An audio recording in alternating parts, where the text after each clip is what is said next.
Richard Lewis. I'm basically the junior coordinator at Buxton Cricket Club, third team player, but I was involved in setting up the women's cricket within Buxton Cricket Club in 2020 now, just after the pandemic, sort of the first lockdown.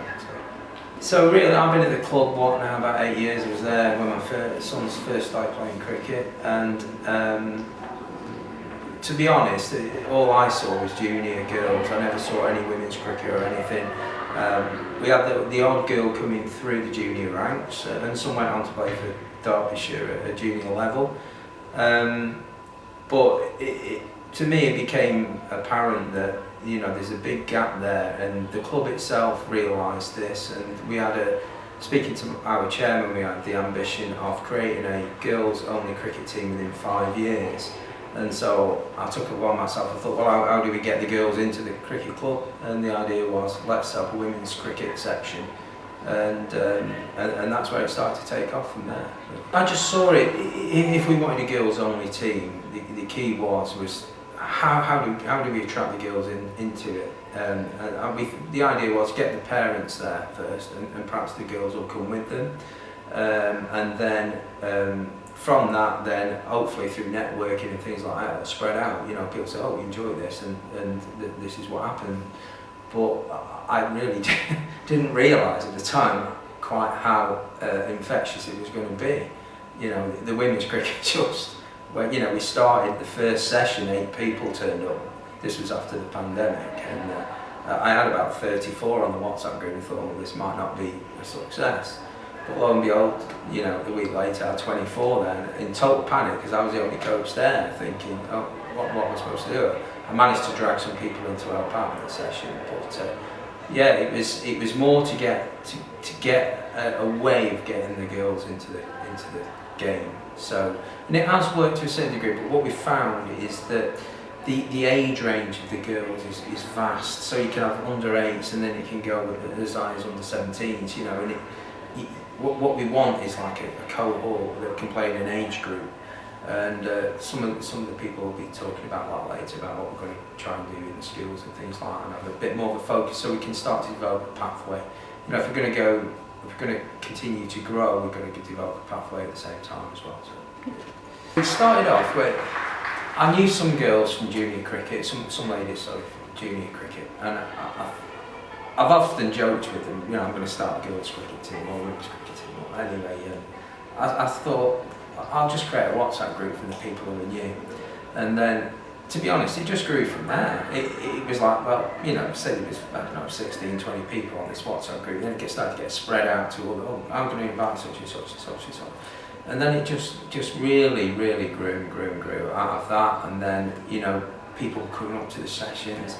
And even now, not so much in the winter time, but particularly in the summer, you probably get 2 new people every month, so it's still there now, and it just gained momentum from that. There was no advertising or anything like that. I went to Matlock. I listened to Charlie Stoll from Derbyshire Cricket Foundation, listened to what he had to say about women's cricket, what support we can get, success of festivals that everybody else had done, and then from that I started liaising with Charlie about what we can do and what have you. And we soon got our own like mini festivals. We went to a couple of mini festivals to understand what it was all about. It was 2 or 3 teams there, and then come September in 2020, we were all doing our own festival where we had 8 teams there, and I mean, it was just amazing. What a day, and it just emphasised what cricket means to women and girls. It was everything. It was the biggest event the club had ever done.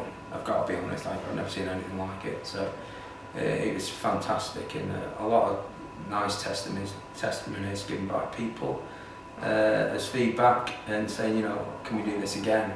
So it's just amazing, really. There's a lot of organisation. So although I was involved in it, but not in a great way.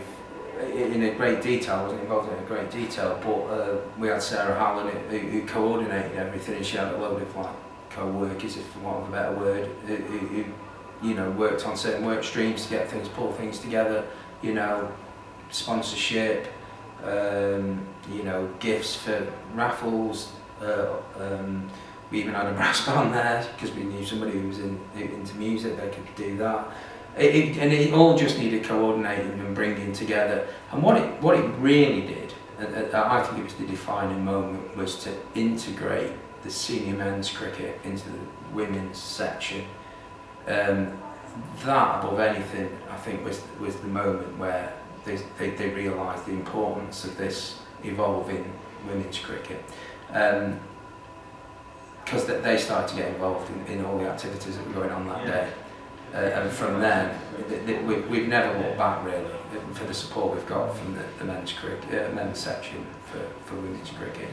It's strange really, because the first year we started in the July because of the pandemic, and then we were still training, believe it or not, in December outside. I'm not joking, it was 3 degrees outside, dark.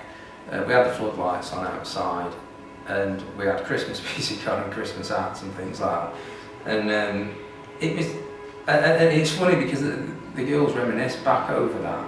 You know, what a great time that was. It was another defining moment. But yeah, they train all year round, and they'll touch on things the way it's even going further now in the future about what we're trying to do, like even still competing in the winter months, you know, getting involved in indoor leagues and things like that. I think some people will touch on that. Yeah, we've just tried to do everything we can. One of the things one of my colleagues, my coaching colleagues, Chris Allen, has created is a Saturday morning indoor cricket, where you have women, juniors and senior men, 2 hours of cricket indoors, indoor matches. And it's been a brilliant success. It's just another thing that underlines this community spirit that now has been born out of the women's cricket in Buxton. It's changed its whole perspective in the way in which both the cricket is played, the way in which the club's infrastructure is, the building itself. We've even, you know, we're at the moment in redecorating it all, and this has all come about because of the women and their involvement and pushing it along and making it happen. I really can't emphasise, it's just transformed the club totally, financially, just everything, every aspect of it. And I've said about the community spirit, that above anything else. We've done a number of events this year where it's been seniors, juniors and women involved, and everybody just loves it, you know what I mean? And it's just great, it's just nice to have, instead of the old staid way of running a cricket club, it's just new, it's exciting, it's vibrant, you know what I mean? It's got everything going for it now. And the success of it enables us to move into like looking at doing disability cricket and things like that, because we know we can do it. And having the girls involved, some of them are now coaches, level 1 coaches, there's 5 of them who went through that. And the support that you get to do junior cricket from the girls as well is brilliant. You know, biggest challenge I think going forward for us is going to be getting the girls getting into the skills, getting this pathway going. This is what we need to be really focusing on to make it a real success.